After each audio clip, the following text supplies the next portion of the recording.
గారు స్వాగతం సుస్వాగతం. మిమ్మల్ని వాళ్ళు ఇలాగే పిలుస్తాను. అలాగే చాముండేశ్వరి గారు, సావిత్రి గారి అమ్మాయి.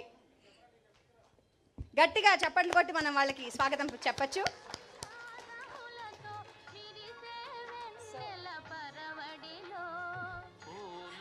అద్భుతం. మీ ఇద్దరికి మైక్స్. లక్ష్మి గారు వస్తున్నారు.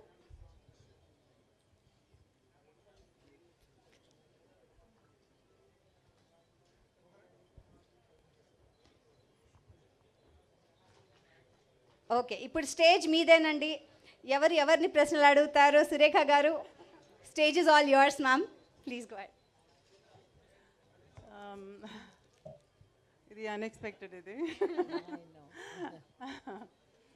But still it's nice. అందరికీ నమస్కారం. ఈరోజు మీరిద్దరూ మాట్లాడేది మీరు వినబోతున్నారు. చాలా గుట్లు బయటపడతాయేమో.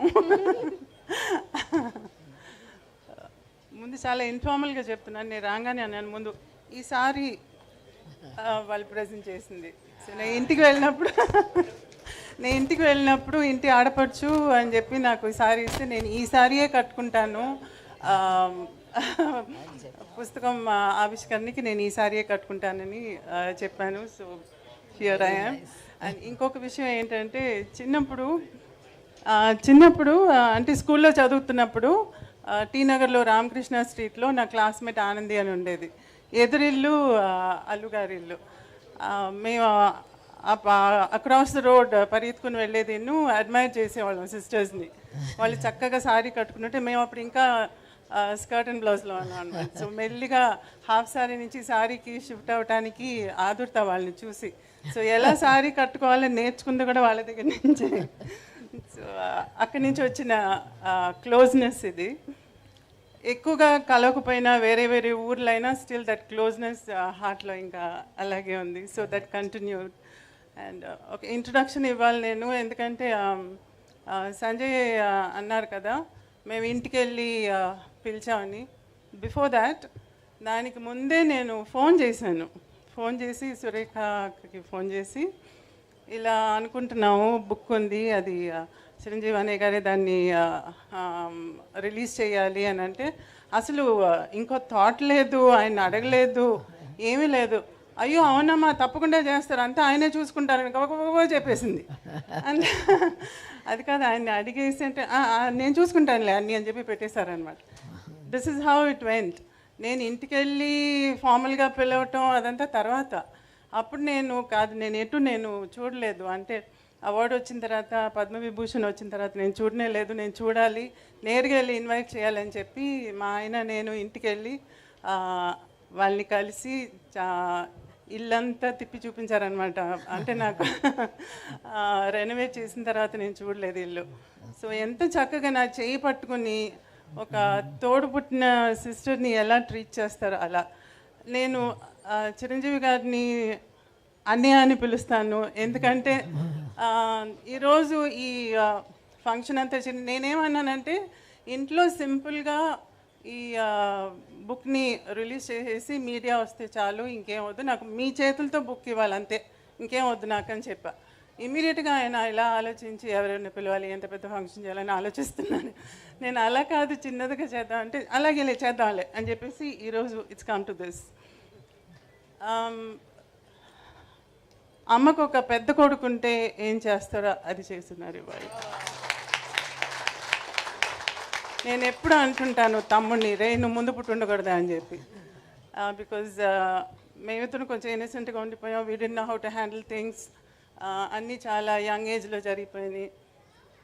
బట్ ఈరోజు ఒక పెద్ద కొడుకుగా ఉండి అమ్మకి ఇలా చేస్తున్నారంటే I don't know what to సే.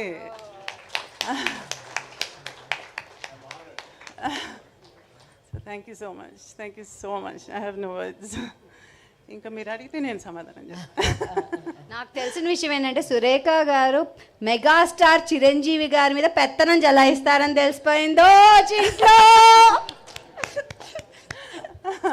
అది ఆయనకి సావిత్రమ్మ గారి మీద ఉన్న ప్రేమ నాకు తెలుసు కాబట్టి వెంటనే ఎలాగన్నా ఒప్పుకుంటారని చెప్పేసాను. నాకు అన్ని విషయాలు కాదు.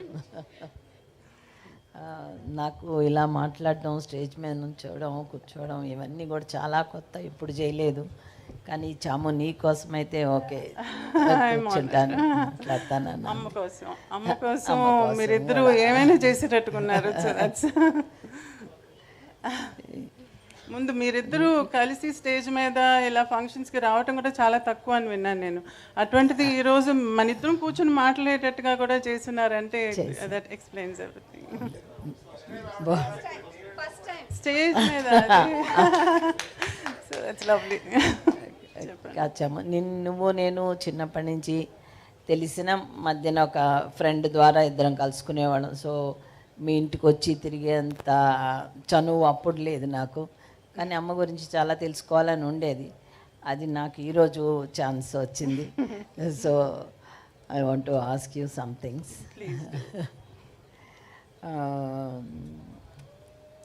అమ్మతోటి చిన్నప్పుడు మీరు, అమ్మ చాలా బిజీగా ఉండేవాళ్ళు. కాకపోయినా అమ్మమ్మ గురించి చాలా బయోపిక్స్ వచ్చినాయి, అమ్మ గురించి చాలా బుక్స్ వచ్చినాయి. కానీ మళ్ళీ మీకు ఈ బుక్ రాయాలని, ఇప్పుడు రిలీజ్ చేయాలని ఎందుకు అనిపించింది? అమ్మ గురించి ఒక పెద్ద మూవీ కూడా రిలీజ్ అయ్యి పాపులర్ అయింది, మహానటి అని. ఈరోజు చిన్నపిల్లల దగ్గర నుంచి అమ్మ గురించి అంత అఫెక్షనేట్గా మాట్లాడుతున్నారంటే ఇట్స్ బికాజ్ ఆఫ్ మహానటి. మహానటిలో అమ్మ చిన్నతనం, తను చేసిన సేవలు, తన ఒక కంప్లీషన్ లాగా తీస్తున్నారు, from the beginning to the end లాగా తీశారు. కానీ యాక్చువల్గా మీరందరూ మహానటి అని చెప్పి ఆ పేరు పెట్టింది ఎందుకని? బికాజ్ ఆఫ్ హర్ యాక్టింగ్ ప్రొవెస్ కదా. అందుకని నాకు అనిపించింది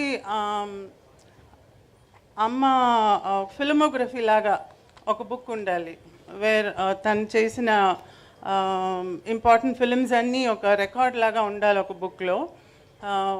అదైతే పర్మనెంట్గా ఉంటుంది. దాన్ని చదివితే ఒక్కొక్క ఫిలింలోనూ ఆ క్యారెక్టర్కి ఉండే ఇంపార్టెన్స్ ఏంటి, ఎందుకని మహానటి అయింది అనేది ఎక్స్ప్లెయిన్ చేసేటట్టుగా ఉండాలి. అండ్ ఊరికే చదవటం అందరు చదవరు, ఈరోజు మనకి విజువల్స్ కావాలి. అందుకని మంచి ఫోటో ఉంటే దాని పక్కన ఒక రైటప్ ఉంటే చదవటానికి ఇంట్రెస్టింగ్గా ఉంటుంది. దానికి the best person is Sanjay. ఎందుకంటే తన దగ్గర అన్ని ఫోటోగ్రాఫ్స్ అన్నీ ఉన్నాయి, తన దగ్గర చిన్నప్పటి నుంచి కలెక్ట్ చేసింది. సో నేను తన దగ్గరికి వెళ్ళి నాకు ఫోటో ఉండాలి, పక్కన మూవీ గురించి రైటప్ ఉండాలి, అలా నాకు ఒక బుక్ కావాలి. సో జనరేషన్స్కి, మా ఫ్యామిలీకి కానివ్వండి, లేకపోతే మీ అందరికీ కానివ్వండి, మీ ఫ్యామిలీస్కి కానివ్వండి, జనరేషన్కి ఒక రికార్డ్ లాగా ఉండాలి అమ్మ గురించి అని చెప్పి నేను ఆ బుక్ని రెడీ చేయాలనుకున్నాను. దిస్ ఇస్ నాట్ అబౌట్ చిన్నప్పుడు దాని గురించి ఎలా ఉన్నారు, పెళ్ళి గురించి, పిల్లల గురించి, తర్వాత ఏమైంది, ఇదంతా కాదు. దట్ బుక్ ఇస్ ప్యూర్లీ తన యాక్టింగ్ గురించి, మహానటిగా తన యాక్టింగ్ గురించి మాత్రమే ఆ బుక్లో ఉంటుంది. సో ఆ రీజన్తోనే నేను ఈ బుక్ చేయాలనుకున్నాను. Very good. మళ్ళీ ఇండస్ట్రీలో చాలామంది పెద్ద ఆర్టిస్టులు ఉన్నారు, డైరెక్టర్స్ ఉన్నారు. ఇంతమంది ఉండగా ఎందుకు ఈయన చిరంజీవి గారితోనే చేయించాలని అనిపించింది నీకు? మీకే తెలుసు ఆ రీజన్ ఏంటని చెప్పి. మీరు అడగకుండా కూడా నాకు ఓకే అన్నారు కదా. నేను ఫస్ట్ టైం ఇంటికి వచ్చినప్పుడు ఆయన డాన్స్లో కొంచెం కాళ్ళు ఇదయ్యి కర్ర పట్టుకుని హీ హ్యాడ్ ఇంజరీ. పైనుంచి నేను వచ్చానని తెలిసి ఆ కర్ర పట్టుకుని మెట్ల మీద నుంచి దిగొస్తున్నారు. అయ్యో ఏంటి కర్ర అని అంటే, వచ్చిన యాక్సిడెంట్ అయిందిలేమా, ఏం లేదులే అని అన్నారు. కిందకు వచ్చి పలకరించి కాఫీ తెప్పించి మాట్లాడుతూ అప్పుడు చెప్పారనమాట, నాకు పొద్దున్నే లేవంగానే అమ్మ మొహం కనపడాలమ్మా, నేను లేవంగానే బెడ్రూమ్లో అమ్మ ఫోటోనే ముందు చూస్తాను అని చెప్పేసి, నేను అమ్ముతానో లేదో అని పైకి వెళ్ళి ఆ ఫోటో తీసుకుని వచ్చి మరీ నాకు చూపించారు. So who does that?